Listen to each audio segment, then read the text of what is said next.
How's it going, everyone? So in this video, I'm going to talk about how to get abs at home step by step. So before I get started, please subscribe to my channel if you haven't already. I do appreciate the support. It helps my channel grow. Please follow me on Instagram, DylanBerg999. So to get abs at home step by step, this is not difficult to do. There's two things that is needed to see visible six-pack abs. The first one is you need to be at a moderate body fat percentage. The second one is you actually have to have ab muscles. You need to literally have muscles in your abs. There are people that get to 6% body fat, 7% body fat, low body fat percentages where your abs should be insanely visible. Yet they're not for some people. Why is that? It's because they haven't developed any ab muscles. It's similar to someone flexing. If I flex my arm like this, you guys can see you can see my biceps, you can see the visible muscle that I've created.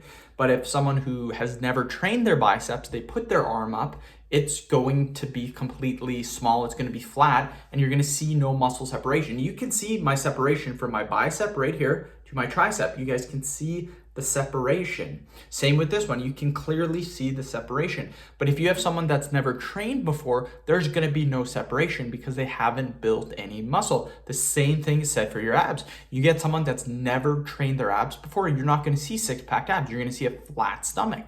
It's because they've never trained their abs before. Now, if you're looking to get a six-pack as fast as possible, the easiest way of doing it is by training with weights. Weights make it very, very simple to add resistance to progressively overload.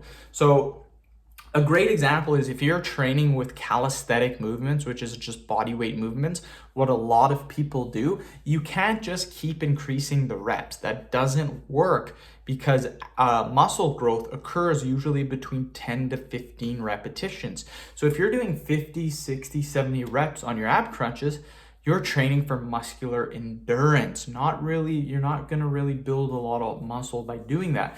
So with calisthenic movements, what you need to do is you need to keep doing a harder and harder and harder exercise. So you might do ab crunch, then you might do like a leg raise, then you might do flutter kicks, then you might do, a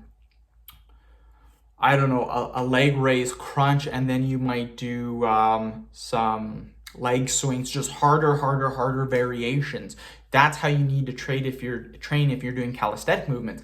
If you're doing with weights, get a 5-pound dumbbell, put it behind your head and start doing 15 ab crunches. If you can do 15 reps, 3 to 4 sets, then you would just get a 10-pound dumbbell, 15-pound dumbbell, 20-pound dumbbell, and you just keep adding weight like that. It's so easy to gain muscle in your abs by doing that. And that's how you get visible six-pack abs, you guys. So end the video. Thank you so much for watching.